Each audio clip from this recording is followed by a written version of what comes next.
Hello বন্ধুরা, জয় হিন্দ। কেমন আছেন আপনারা? আমি অরিন্দম আর আপনারা দেখছেন আমার ইউটিউব চ্যানেল নেচার বেনিফিটস। আমি আমার নেচার বেনিফিট চ্যানেলে আপনাদের সবাইকে স্বাগত জানাই। তো বন্ধুরা, চলুন দেরি না করে ভিডিওটি শুরু করি। আজ আমি আলোচনা করব সর্পগন্ধা গাছ নিয়ে। নামটি শুনেই হয়তো আপনারা অনেকেই চিনতে পেরেছেন। এই সর্পগন্ধা গাছের কিন্তু রয়েছে অসাধারণ কিছু উপকারিতা। আজ আমি এই গাছের সেই অসাধারণ কিছু গুণাগুণ নিয়ে আলোচনা করব। কোনো গাছগাছড়া ব্যবহার করার আগে সেই গাছটি কিন্তু ভালো করে চিনতে হবে। তা না হলে আপনি গাছগাছড়া ব্যবহার করতে পারবেন না। আমার চ্যানেলের প্রতিটি ভিডিওতে রয়েছে গাছগাছড়া চেনার সঠিক আলোচনা। তাই বন্ধুরা, আমার চ্যানেলটি ভালো লাগলে অবশ্যই বেশি বেশি করে লাইক, কমেন্ট, শেয়ার করবেন। আর আমার চ্যানেলটি অবশ্যই সাবস্ক্রাইব করে পাশে থাকা বেল আইকনটি ক্লিক করে রাখবেন। যাই হোক বন্ধুরা, এবার ফিরে আসি ভিডিওটিতে। সর্পগন্ধা একটি গুল্ম জাতীয় উদ্ভিদ যা ঊর্ধ্বমুখী ঝোপ আকারে জন্মায়। এর উচ্চতা 30 থেকে 75 সেন্টিমিটার হয়ে থাকে। প্রতি গ্রন্থিতে 8 থেকে 10 সেন্টিমিটার দ্বিগল উজ্জ্বল সবুজ বর্ণের পাতা জন্মে, যা বৃত্তাকারে কাণ্ডের চারপাশে সাজানো থাকে। তবে শীর্ষভাগে সরু হয়ে ছোট বৃন্তের মতো দেখায়। ফুল ফোটে গুচ্ছাকারে। ফুল 1.5 সেন্টিমিটার লম্বা আর পাপড়িগুলো সাদা বা হালকা একটু গোলাপি ছোপ থাকে। ফুলের বৃন্তগুলো গাঢ় লাল রঙের হয়ে থাকে। এই গাছে ছোট ছোট ফল জন্মায়, যা পেকে গেলে কালচে রঙের হয়। সর্পগন্ধা আমাদের ভারতের প্রায় সব জায়গাতেই জন্মায়। সর্পগন্ধা আমাদের ভারত ছাড়াও ভারতের পার্শ্ববর্তী দেশ যেমন বাংলাদেশ, মায়ানমার, শ্রীলঙ্কা, চীন, নেপাল ইত্যাদি দেশেও জন্মায়। তবে বাংলাদেশে এটি প্রচুর পরিমাণে জন্মাতে দেখা যায়। কোথাও কোথাও বাণিজ্যিকভাবে এর চাষও করা হচ্ছে বলে জানা গেছে। ডিসেম্বর থেকে জানুয়ারি মাসে মাটি খুঁড়ে শেকড় তোলা হয়। শেকড়গুলি জলে ভালোভাবে ধুয়ে রোদে শুকিয়ে ব্যবহার করা হয়। তবে বন্ধু, এই সর্পগন্ধার শেকড়টাই সবচেয়ে বেশি ব্যবহার করা হয়। চীন দেশের 50টি মৌলিক ভেষজ উদ্ভিদের মধ্যে সর্পগন্ধা একটি। সর্পগন্ধার শিকড় বা মূলে রয়েছে ইন্ডোল অ্যালকোলয়েড, যাতে রিসারপিন, ডিসারপিন, রেসিনামিন থাকে। এছাড়াও এতে অন্যান্য উপাদানও রয়েছে যা মানব শরীরের উপর খুবই কার্যকারী। এই গাছের উপকারিতার কথা বলতে গেলে যে কথাটি সবচেয়ে আগে উঠে আসে সেটি হলো, যে বাড়িতে সর্পগন্ধা গাছ থাকে সে বাড়িতে সাপ আসে না। এই কথাটি কতটা সত্য সঠিক আমার জানা নেই, তবে এটি প্রায় সবাই জানে।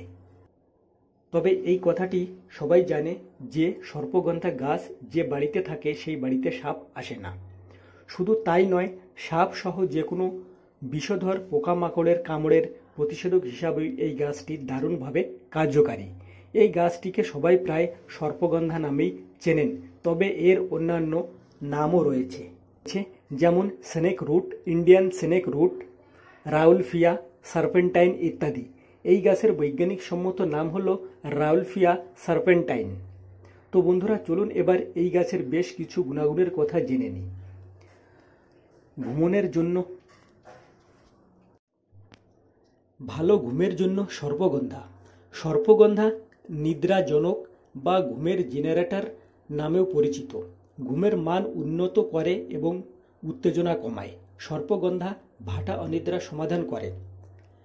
গবেষণায় বলা হয়েছে যে সর্পগন্ধা ঘুমের সময় এবং কাল দুটোই বাড়াতে পারে এবং দিনের বেলায় তন্দ্রা কমাতে পারে। এবার বলি এই গাছটি খাবেন কিভাবে বা কিভাবে ব্যবহার করবেন। ঘুম ভালো করতে সর্পগন্ধা পাউডার, ভ্যালেরিয়ান রুট এবং ল্যাভেন্ডার দিয়ে তৈরি স্লিপ টি ব্যবহার করতে পারেন। দেখবেন আপনার ঘুম ভালো হবে। উদ্বেগের জন্য পিপলা মূল এবং আজনের মতো ভেষজ সমৃদ্ধ সর্পগন্ধা ভ্যানভাটি রোগীদের উদ্বেগ কমাতে নির্ধারিত হয়। সর্পগন্ধা স্নায়ুতে অ্যাড্রিনালিন এবং রোনাড্রেনালিন কমায়। সর্পগন্ধা স্নায়ুতন্ত্রে একটি প্রশান্তিদায়ক অনুভূতি প্রদান করে এবং রোগীদের মধ্যে নার্ভনেস কমায়। উদ্বেগ হ্রাস, মানসিক স্বাস্থ্যের উন্নতি করে। উচ্চ রক্তচাপের জন্য সর্পগন্ধা। এতে অবাক হওয়ার কিছু নেই যে রক্তচাপ বা উচ্চ রক্তচাপের জন্য আয়ুর্বেদিক ট্যাবলেটে সর্পগন্ধা থাকে। সর্পগন্ধা একটি ভ্যাসোডিলেটর, যা রক্তচাপ কমাতে, রক্তনালীগুলির স্বর হ্রাস করে। এটি রোগীর কোলেস্টেরল কমাতে এবং বিএমআই বাড়াতে পরিচিত। খিঁচুনির জন্য সর্পগন্ধায় রয়েছে ঔষধি গুণ যা পায়ের পেশির খিঁচুনি কমাতে পারে। এর মধ্যে ভ্যাসোডিলেটিং বৈশিষ্ট্য রয়েছে, যা রক্তের কোষগুলিকে প্রসারিত করে এবং পা সহ সারা শরীরে খুব ভালোভাবে রক্ত সঞ্চালন করে। ব্যথানাশক হিসাবেও সর্পগন্ধা ট্যাবলেট ব্যবহার করা যেতে পারে। এছাড়াও এটি জ্বর, কোষ্ঠকাঠিন্য, পেটের গোলযোগ, শরীরের দুর্বলতা এবং ম্যালেরিয়ার জন্য মৌখিকভাবে ব্যবহার করা হয়।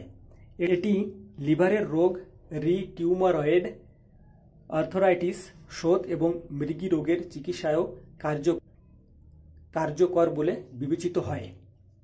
তো বন্ধুরা, চলুন এবার জেনে নিই কারা এই সর্পগন্ধা ব্যবহার করতে পারবেন না।